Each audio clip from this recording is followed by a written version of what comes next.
자, 그럼 먼저 뉴스부터 살펴보겠습니다. 권순우 취재팀장 어서 오십시오. 네, 안녕하세요. 어서 오세요. TV 권순우 취재팀장입니다. 네, 많이 피곤해 보이십니다. 아닙니다. 아니에요? 생생합니다. 아, 그래요? 예. 네, 다행입니다. 자, 우리 권순우 취재팀장님과 함께 볼까요, 한번? 예, 오늘도 첫 번째 뉴스는 시황 종합을 좀 드릴게요. 네. 보도가 워낙 많이 나오고 있고 다양한 정보들이 기사가 많이 나와 있어가지고 그 전문가분들의 인사이트는 뒤에 심층 인터뷰에서 한번 들으시더라도 오늘까지는 좀 시황 관련한 보도들을 좀 정리해드려야 되지 않을까 하기야 싶습니다. 뭐 저 출근길 딱 오르자마자 그게 제일 궁금한 분들이 많으니까. 그러니까요. 네, 합시다. 제가 보통 이렇게 뭐 일반 산업 뉴스들을 주로 저는 좋아하는데 지금 같은 시기에는 전반적인 시황 뉴스가 좀 네. 필요한 것 같아서 좀 전해드리겠습니다. 일단 미국 증시 마감 상황을 살펴보면요, 아까 김프로님 말씀해주셨던 그런 모습입니다. 다우존스는 0.76% 올랐고 나스닥은 1.03%, S&P 500은 1.04%가 올랐는데요. 기분이 안 좋네. 그러니까 오르긴 했는데 이게 기세가 좀 약합니다. 네. 장 초반에는 조금 상승세를 보이다가 장 후반으로 가면서 조금 이렇게 빠지는 모습들을 보였는데 뭐 전형적인 저게 뭐 바운스 데드캣 바운스가 날 때도 이게 퉁 올랐다가 이게 조금 마지막에 그래도 아직까지 좀 이렇게 자신이 없는 그런 모습들을 좀 보이고 있는데요. 어쨌든 개별 종목별로 봤을 때는 뭐 엔비디아가 3% 넘게 오르고 애플은 오히려 그 버핏이 팔았다는 얘기는 이전부터 계속 있었는데 네. 이번에 좀 부각이 좀 되면서 그랬는지 한 1% 정도 하락하는 모습들을 좀 보였습니다. 그래요. 예, 그래서 이제 개별 종목별로 보면은 뭐 애플 말고는 뭐 메타 같은 경우도 한 3.8% 올랐고 뭐 브로드컴, ASML 같은 반도체 관련 회사들이 오르긴 했습니다. 네. 그러니까 뭔가 지금 반도체 쪽에서 AI 인공지능 버블 아니냐 뭐 이런 얘기가 있긴 한데 그거에서는 뭐 그 뒤에 얘기는 좀 관련해서는 또 다시 전해드리겠습니다. 그러면 그게 이제 우리나라 증시 같은 경우에도 이제 좀 코스피가 3.3% 올랐고 하루 만에 80포인트 넘게 상승하면서 2,500선을 회복을 했어요. 근데 뭐 전날 8.77% 하락한 거에 비하면은 그 만회폭이 이렇게 크진 않습니다. 삼전이 힘이 없더라고. 삼전이. 삼전이 힘이 조금 삼전이 없어요. 힘이 없더라고. 네. 그래 코스닥 지수 같은 경우도 6% 올랐는데 이게 참 매수 사이드카 정말 오랜만에 본 것 같아요. 아침에. 예, 보통 떨어질 때 사이드카, 서킷 브레이커 이런 거 얘기 많이 하는데 매수 사이드카가 발동을 했지만 그 뭐 장 초반에 한 5% 이상 올라가지고 이게 사이드카가 발동이 됐어요. 근데 왜 이럴 땐 진정하는 걸까요? 떨어질 때는 사이드카 나와도 진정 안 하고 떨어지는데 이번에 상승할 때는 바로 진정이 됐습니다. 네. 예, 5% 넘게 상승을 했다가 이게 좀 1시간도 안 돼서 상승분을 좀 반납을 하면서 한 3% 상승세로 좀 줄어들었습니다. 니케이 지수 같은 경우는 12.4% 떨어졌다가 어제 10.23%. 제대로 반등하더라고요.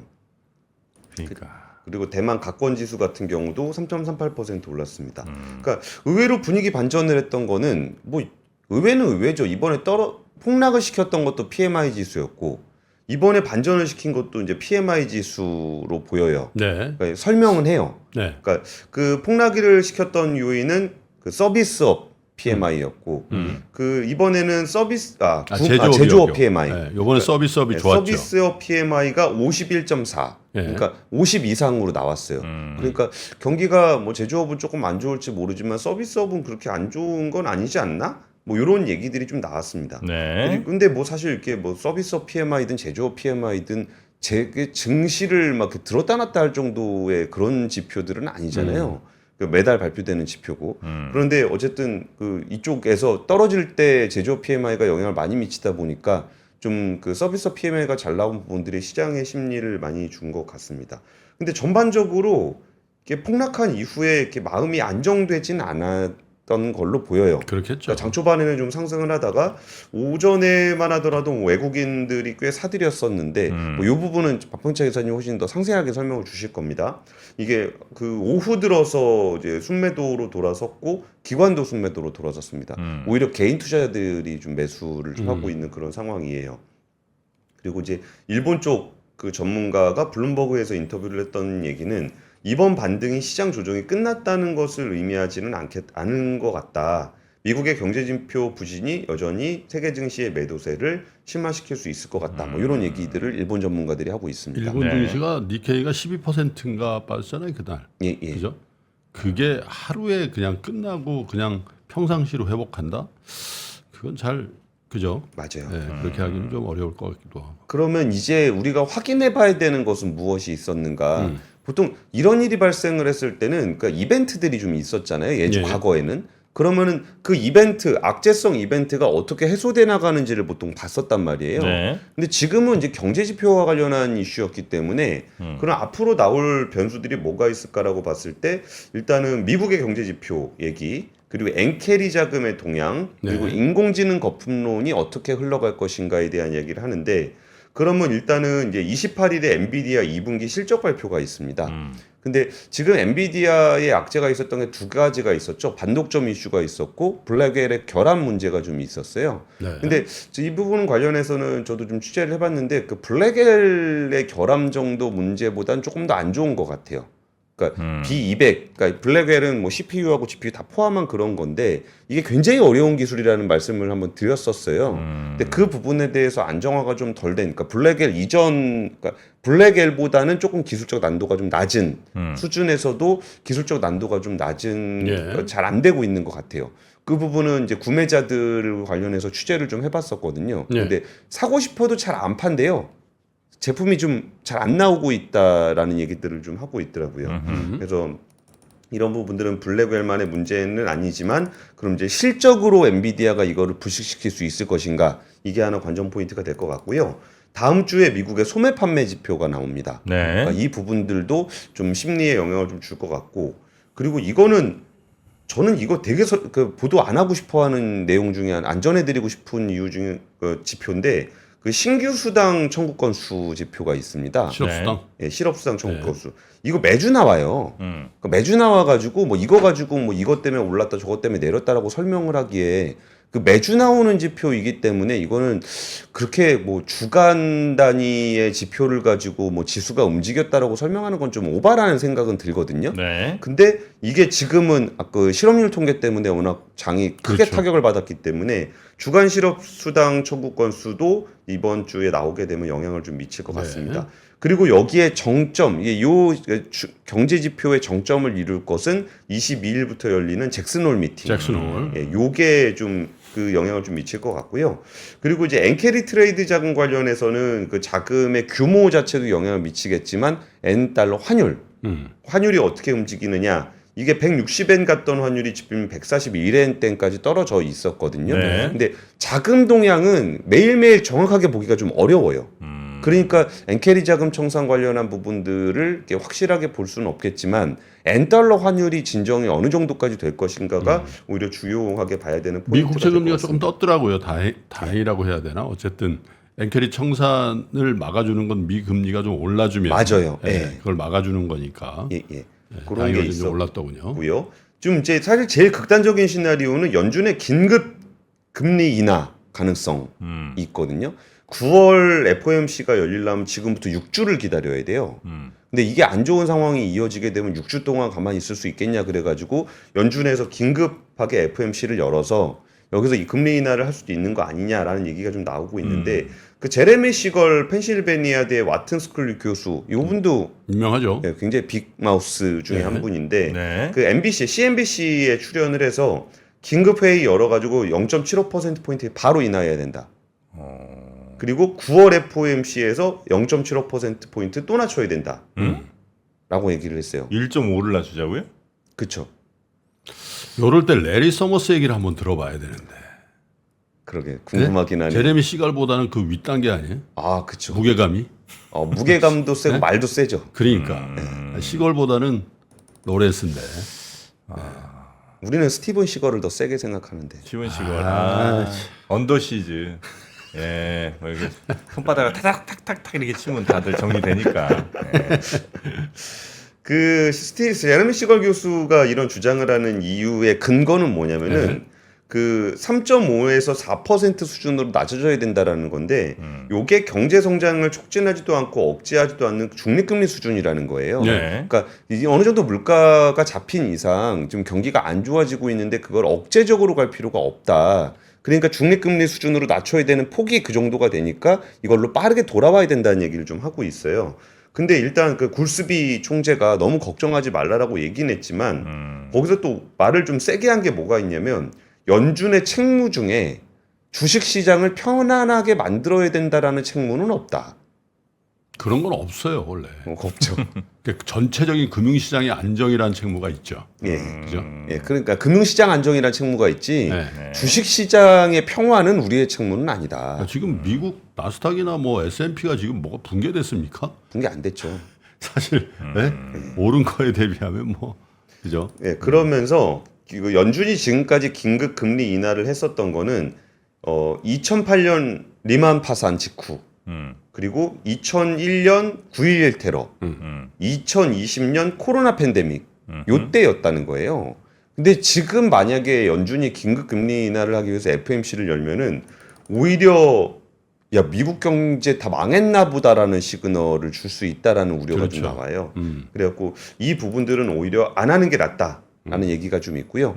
요즘에 좀 많이 나오는 뉴스가 어제 전에 자세히 전해드려서 좀 짧게 말씀드리면은 알고리즘 매매 관련한 얘기가 좀 있었습니다. 그러니까 알고리즘 매매 관련한 보도들이 꽤 많이 나오고 있는데 이게 트리거들이 연속적으로 이어지고 있다라는 거예요. 처음에 뭐 엔켈이 움직이고 나면 그 다음에 먼저 파는 거 좀 나오고 그 다음에 너무 많이 팔리는 것 같아 그래가지고 약간 좀 무조건 던지는 자금 나오고 이게 트리거가 되면서 알고리즘 매매가 나오고 매도가 나오고 이런 식으로 좀 이어지고 있다라는 분석들이 좀 파이낸셜 타임즈를 중심으로 해서 좀 많이 나오고 있어요. 근데 CNBC의 제레미 시갈이 나와서 긴급해서 50bp 내려야 된다라는 얘기를 75bp. 75bp. 예. 야, 근데 이건 너무 내피셜이지만 사실 그 와튼이잖아요, 와튼. 네, 예. 와튼 저 자기 동문 제자들이 다 월스트리트에서 펀드 매니저하고 다 그런 친구들이거든. 네. 교수님 살려주세요. 와튼은 다 거의 거기 간다고 보면 된다고. 그죠? 예. 물론 이제 뭐 컨설팅 펌이라는 데도 좀 빠지긴 해도 네. 시장에서 내 연준을 그냥 목을 조르는구만. 들들들들 볶는 거죠. 제롬 파월을 그냥 목을 졸라가지고 빨리 너 항복해라. 그런 뉘앙스. 예. 거기에 천명에 쓴 제레미 시걸. 제롬 파월은 좀 카리스마가 별로 좀 없는 모양이에요. 제롬 파월이. 네. 다른 예전에 뭐 전부 기업도 별로 없지만 하여튼 예전에 다른 연준 의장들은 뭔가 이렇게 끝판왕으로서의 뭔가 그런 이미지가 좀 있었던 것 같은데. 자네 델런도 뭐 그냥 동네 아주머니 같은 푸근한. 그리고 저기 누구예요? 그 전에 헬리콥터 밴. 벤자민. 거기는 뭐 계속 퍼졌으니까 달라 그럼 주고 막 그랬는데. 그래. 자, 여튼 지금 그런 시장은 파월의 얘기- 목을 조르고 있다. 예. 그리고 이제 국내 시장에서 내가 국내에서도 많은 여론을 형성하고 있는 부분들을 좀 전해드리는데요. 주시장의 공포가 좀 많이 커지면서 금투세 논란이 다시 확산되고 있어요. 네. 그러니까 금융투자세 때문에 지금의 폭락이 나타난 건 아니겠죠. 근데 증시의 불안 요인으로 우리나라 금투세는 계속적으로 영향을 미쳤어요. 네. 금투세는 어떤 식으로 지금 우리 증시를 이 폭락 전에도 어떤 식으로 영향을 미쳤었냐면은 일단 개인 투자자들한테 굉장히 불안한 마음을 괜히 줬습니다. 큰 손들이 주식을 팔고 떠날 수 있다라는 그런 불안감을 준 게 있었고 기관 투자자들 중심으로 해서는 기관 투자자들은 그 돈을 가지고 있는 사람들이 아니잖아요. 그러니까 기관 투자자들은 남의 돈을 운용하는 사람이잖아요. 그러니까 그 기관 투자자들은 자신들에게 돈을 맡겨주는 사람들이 떠날 수 있다라는 우려가 굉장히 그렇죠. 컸어요. 그러니까 이거는 개인 투자자들한테도 불안 심리를 자극하고 기관 투자자들한테도 불안 심리를 한번 자극하는 얘기했었잖아요. 예, 그런 요인이라 그 요인이 왜 그런지를 자세하게 설명드리지는 않을 건데 그러다 보니까 지금 이게 증시 폭락하고 변동성이 커지니까 다시 한번 이제 금투세 논의를 지금 해야 되는 거 아니냐라는 여론이 나오고 있는 거예요. 제가 네. 그저께인가 월요일 날 올 수요일이죠. 월요일 날 그 말씀드렸잖아요. 타이밍 좋다고. 예. 이럴 때 성공을 해야 되는데 안 하니까 바로 여당에서 빨리 하자고 딱 압박을 하잖아. 하고 지금 투자자들 또 그러니까 월요일 날 또. 딱 폭락할 때 바로 했어야 된다니까. 네. 어차피 유예할 거란 말이에요. 네? 선명하게 지금 얘기를 해. 딱 타임이란 말이지. 선제적으로 또 이렇게 얘기하는 게 이미 선제적은 유리한데 아니에요. 이미 선제적은 아니고. 네. 이미 조금 늦긴 했죠. 네. 늦었는데 지금 그 이재명 전 민주당 대표 지금 TV 토론회 지난번에 했을 때 주식은 꿈을 먹고 사는데 지금 5천만 원까지 과세하는 문제에 대해까지만 과세하는 문제에 대해서 많은 분이 저항하고 있다라는 얘기를 했어요. 근데 거기서 폐지냐 유예냐 완화냐 뭐 이런 입장을 밝히진 않았는데 이재명 그러니까 뭐 당대표 될 가능성이 굉장히 높잖아요. 네. 그걸 당대표 진이라고 그래요. 옛날로 치면. 네? 당대표 진. 준장진. 그러면 이제 그런 식으로 대전에서 준장 좀 확실히 표현을 된 사람. 그래요. 이 부분에 대해서 약간은 좀 뭐 바꿔야 된다라는 포지션을 넌지시 비치긴 했어요. 그러다 보니까 이게 아직 전당대회 중이어서 그런지 이 부분들에 대해서 명확한 입장을 밝히지는 않고 있고 그러다 보니까 오히려 국민의힘 여당 쪽에서는 이거를 좀 빨리 압박하는 모양새가 나오죠. 예. 토론회 하자 그러고. 예, 맞습니다. 그렇게 해서 바로 좀 하자라는 얘기가 좀 나오고 있어서 오히려 이런 쪽에서 좀 칼자루를 쥔 거는 오히려 국회의 다수당을 가지고 있는 야당이잖아요. 근데 아까 김프로님 말씀대로 이거를 요 타이밍을 잘 못 잡다 보니까 오히려 여당한테 끌려가는 모습이 나타날 수도 있거든요. 오히려 칼자루를 쥐고도. 그래서 이 논의들이 좀 나오고 있어서 이 문제는 뭐 부자감세냐 개미과세냐 뭐 이런 문제 뭐 개인한테 유리하냐 기관한테 유리하냐 이런 문제가 아니라 우리 증시의 불확실성한 요인으로 계속적으로 언제까지 놔둘 수는 없는 부분이잖아요. 네. 그래서 이 부분에 대한 논의도 지금 이 증시 폭락하는 이 와중에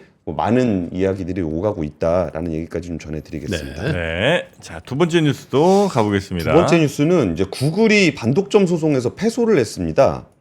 이게 미국의 워싱턴 DC 연방법원 아미트 메흐타 판사가 법무부가 제기한 소송이에요. 구글 검색의 반독점 소송인데 구글은 독점 기업이다.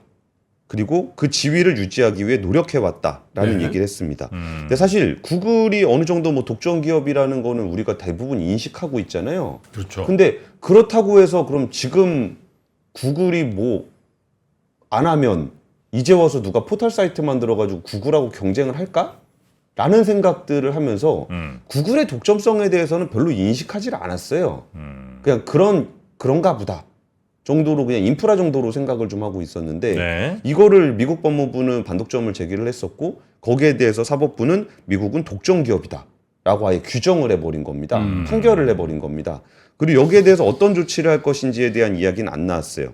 근데 저는 이거 아무것도 아닌데 보다가 좀 웃겼던 게 그 판사님 이름이 메타예요. 진짜요? 아미트 메타. 메타 이름 잘 안 쓰는 이름 아니야. 아미트 메타. 네. 메흐타? 메타? 메흐타? 저건 좀 웃기다는 생각이 좀 들었었고. 네. 그럼 여기서 우리한테 그러니까 이거 반독점 관련한 얘기는 뭐 자세하게는 안 드릴게요. 그냥 에피소딕한 얘기만 좀 이렇게 전해드릴게요.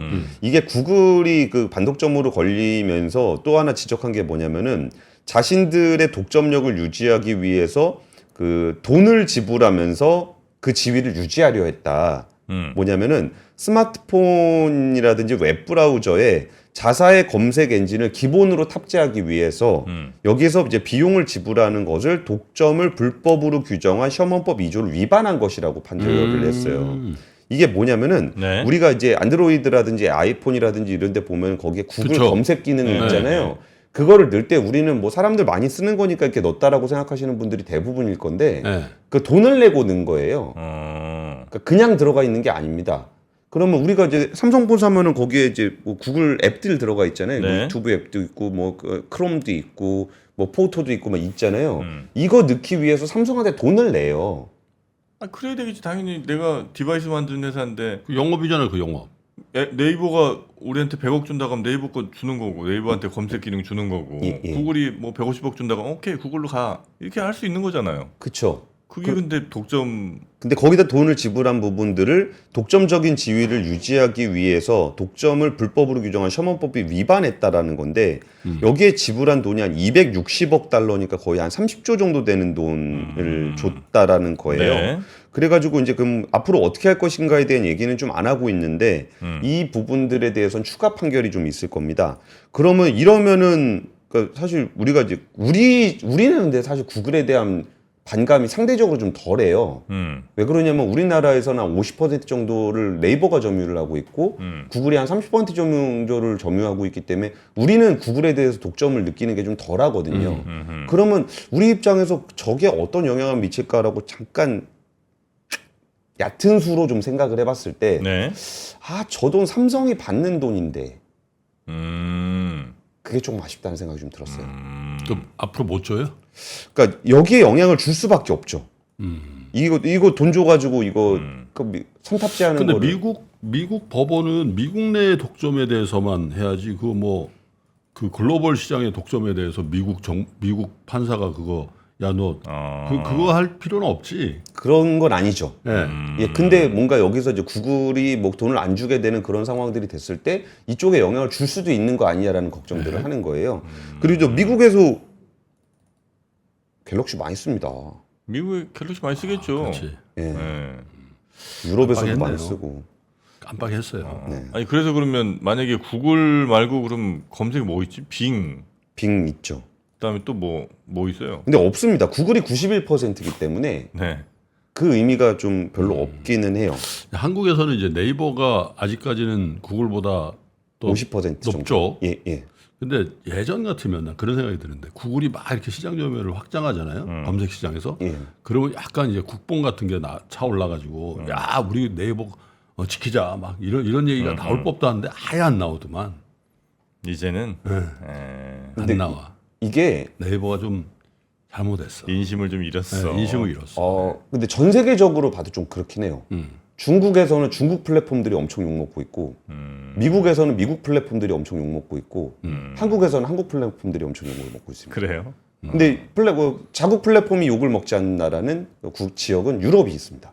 없잖아. 없습니다. 그런 상황이 좀 이어지고 있고요. 근데 네. 어쨌든 구글에 대한 이런 글로벌 그 플랫폼에 대한 독과점 이슈가 좀 생기게 됐을 때 우리나라에서는 어떤 영향을 미칠 수 있을까를 몇 가지 봤을 때 우리나라 공정거래위원회가 지금 보고 있는 것 중에 유튜브의 뮤직 기업 팔기 논란이 좀 있어요. 유튜브, 뮤직. 뮤직. 그거를 지금 조사를 좀 하고 있는데 네. 이런 부분들이 그 이제 심사 보고서 냈고 이제 진행이 좀 되고 있을 때 여기에 대해서 조금 우리나라 공정위가 좀 세게 움직일 수도 있지 않을까. 여기 좀 같은 건은 아니지만 비슷한 기류들을 보이거든요. 네. 그래서 그런 부분에 대한 부분들이 좀 우리나라에 좀 영향을 주지 않을까라고 좀 보고 있습니다. 네. 세 번째 뉴스요? 세 번째 뉴스는 이거는 산업 뉴스긴 한데요. 요즘에 그 조선업이 좋아요. 많이 좋아요. 어제도 급하게 반등하던데. 예, 그랬나요? 네. 어제 조선 개별 주가는 못 봤는데 요새 해상운임이 좀 많이 올랐잖아요. 네. 그리고 해상운임이 많이 올라간 것에 이제 그 수혜주나 막힌 거 그리고 배가 이렇게 돌아가잖아요. 네, 희망봉으로 돌아가죠. 예, 돌아가면 더 오래 걸리고 더 오래 걸리다 보면은 배가 부족해집니다. 그렇죠. 선박하는 그 항구에 정박돼 있는 배의 양이 줄겠지 아무래도. 그렇죠. 네. 그리고 또 하나가 환경 규제가 강화가 되면은 우리 그 있잖아요. 자동차 운전할 때도 그 표준 속도를 잘 유지하는 게 연비가 제일 좋잖아요. 그렇죠. 속도 못 내죠, 배들도. 예, 배도 그래가지고 속도를 덜 내야 탄소 배출이 좀 덜합니다. 그래서 배가 천천히 다녀요. 그러면은 배가 부족해지겠죠. 그러겠죠. 근데 운임 많아가지고 막 해운사들 지금 막 돈을 막 긁어 모으고 있는데 배가 부족하고 운임이 높다. 그럼 배를 주문하죠. 그럼 주문을 그냥 시원하게 넣는 겁니다. 근데 지금 얘기가 나오고 있는 것 중에 뭐가 있냐면은 그 독일의 한 5위 정도 될 거예요. 글로벌 한 5위 되는 독일의 하팡로이드라는 유명한 해운사죠. 해운사가 있습니다. 여기가 지금 한 7조 딱 돈 쟁여놓고서 내가 한 30척 쏜다. 컨테이너. 예. 네. 그 얘기 좀 하면서 한국이냐 중국이냐 이런 얘기 좀 하고 근데 있습니다. 컨테이너는 이미 우리나라에서 뭐랄까 잘 안 하는 거 아니에요? 잘 안 하는 거 아니에요? 선종이? 대형의 이중 연료는 좀 다릅니다. 그러니까 뭐 15,000 TEU급 이상에다가 그러니까 디젤이랑 LNG 듀얼 퓨얼 엔진 쓰는 거는 여전히 좀 경쟁력이 있어요. 어허. 그래고 근데 요즘 뭐 중국이 좀 덤핑 칠 가능성도 없진 않습니다. 네. 그러니까 왜냐하면 중국은 보통 자국 발주를 많이 하게 되는데 자국 경기가 별로 안 좋아가지고 이번에 7월 달에 나온 거 보니까 우리나라가 글로벌 점유율 1위 했어요. 원래 우리가 잘 안 그러거든요. 우리가 지금 선별 수주를 하고 있기 때문에 가려봤죠. 가려봤기 때문에 점유율을 많이 가져가질 않는데 7월 달에 중국이 워낙 안 좋다 보니까 우리나라가 40% 점유율을 차지하면서 1위를 했습니다. 네. 그래가지고 지금 이런 상황에서 중국이 덤핑 칠 가능성도 없지는 않지만 이게 대형 선박의 이중 연료 선박 같은 경우는 기술력이 굉장히 중요하기 때문에 우리나라도 꽤 유력하게 좀 얘기가 되고 있어요. 그러면서 한국조선해양이라든지 삼성중공업, 하나오션 여기도 사실은 뭐 그렇게 급하진 않습니다. 하여튼 어차피 독가 차 있어서 독가 차 있어서 뭐 그렇긴 뭐 급하진 않은데 네. 이게 아무래도 좀 이렇게 뭐 7조 원짜리 대형 프로젝트가 좀 나오다 보니까 여기에 대한 기대가 있고 조선업 얘기 좀 더 해드리면은 요새 조선사하고 철강사하고 분위기가 별로 안 좋아요. 그러니까 이게 1년에 2번 협상을 하거든요. 네. 그러니까 조선 전체 원가, 제조 원가의 한 20% 정도가 후판 가격입니다. 그렇죠. 네, 네, 네. 근데 여기가 경기가 좋을 때는 이제 철강 회사가 갑이죠. 철강 팔 때 많은데 철강 가격 많이 오르고 있는데 그렇게 갑이 되는데 지금 그러니까 철강이 별로 안 좋아요. 근데 조선은 좋잖아요. 아 그럼 조선 더 좋네. 더 싸게 갖고 와. 그렇죠. 이게 우리밖에 되는 살 거죠. 데 없으니까. 그렇죠. 어. 그리고 심지어 철강업의 지금 가장 큰 문제 중에 하나가 우리나라 철강사들이 중국에다 수출을 많이 하진 않아요. 네. 그러니까 중국 경기가 안 좋아도 우리나라 철강의 수출이 줄어들거나 하진 않아요. 근데 중국이 안 좋으니까 자기네 철강을 그냥 다 해외에다 갖다 팔아요. 지금 그러니까 중국의 철강 수출이 거의 사상 최고치 수준이거든요. 네. 밀어내기죠, 밀어내기. 밀어내기라고 있는 거죠. 네. 그러니까 우리가 타겟으로 하는 시장들이 교란되고 있는 거예요. 그런 문제가 좀 있다 보니 포스코가 인도네시아 가서 팔랐더니 바오산 걸 사버렸네. 그런 그렇게 일이 되는 벌어지고 거지. 있는 거죠. 네. 그러니까 지금 이제 조선사들은 뭐 굳이 그렇게 비싸게 받으신다면 뭐 중국 철강 얼마에 준다 그러면 전화 많이 옵니다. 많이 옵니다. 그래가지고 사실 상반기 하반기에 협상을 하는데 상반기 협상을 보통 한 3, 4월쯤 하거든요. 네. 근데 제가 알기로 상반기 협상이 지난주인가 끝난 걸로 알고 있어요. 그러니까 협상하고 있는 거 비밀이거든요.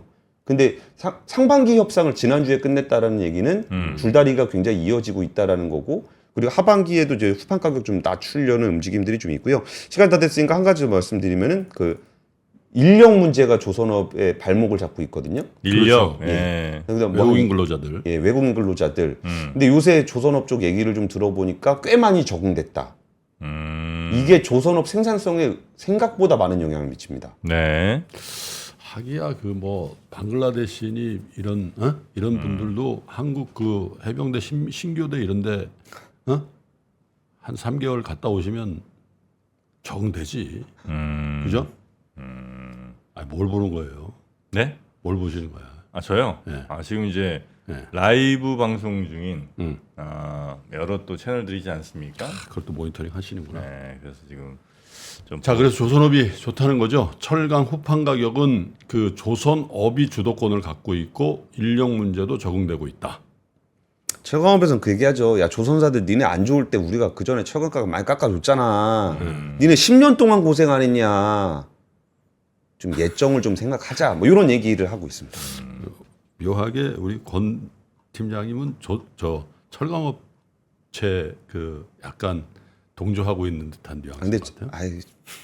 제가 원래 제조업 되게 좋아하잖아요. 힘들 때 조금 도와주자. 뭐 이런. 그래요. 알겠습니다. 자, 우리 권순우 팀장님과 오늘 함께 해봤고요. 특히 이제 요런 철강에 또 혹은 뭐 조선에 일하시는 분들 구하기도 매우 어렵고 네. 요즘 상황이 좀 좋지 않지 않습니까? 네, 이럴 때 또 우리 비싸지 않게 우리 눈의 건강 챙겨야 되지 않겠습니까? 챙겨야죠. 챙겨야죠. 네, 그래서 유통기한 오래 남지 않았습니다. 네, 옵투스 제약 신제품들 요거 저희가 빨리 또 처리를 하겠습니다. 네, 떨이 아니고요. 네, 여러분. 포커싱 타임. 그렇죠. 네, 포커싱 타임. 뭐 이렇게 자꾸 얘기를 해. 빨리 먹어. 네, 눈 건강 세트, 루테인과 차지기 이런 거 들어있는. 나는 솔직히 어제인가? 네. 그저께 밤을 샜거든. 네. 시장 본다고. 야, 밤을 샜더니 눈 하여튼 빠져요. 전체적으로 눈이 제일 피곤하더라. 그냥 먹어줘야 돼. 그래서 그렇게 여러분 눈 건강 챙기시라고 네, 좀 정보 제공 차원에서 알려드립니다. 네, 요거는 지금 아니면 또 가격이 올라갈 수 있어요. 보통 이제 이런 아이스리가 한 3개씩 드시더만. 이거요. 그냥 뭐 맛있어서. 배고프면 그냥 이걸로 배 채워도 상관없고요. 네, 하여튼 여러분도 쌀 때 잘 저점 매수하시기 바랍니다. 네, 지금 OFP 요 저점 매수 구간이거든요. 자, 우리 권순우 팀장님 고생 많으셨고요. 그러니까 뭐 링크, 예. 저는 안 주시니까 예. 지금이 저가라고 하니까 나갈 때 OFP 있어요. 제가 저가에 매수하겠습니다. 저가 매수하세요. 네. 1+1. 네, 지금이 제일 쌀 때입니다. 자, 그러면 우리 권순우 팀장님 여기서 보내드리고요. 네, 잠시 여러분 찰 시간 드리도록 하겠습니다. 네. 박근영, 이선영, 사경인, 염승환 투자 마스터들의 세심한 케어로 건강한 투자 습관을 만드세요. 3프로 멤버십 3프로 앱에서 확인하세요.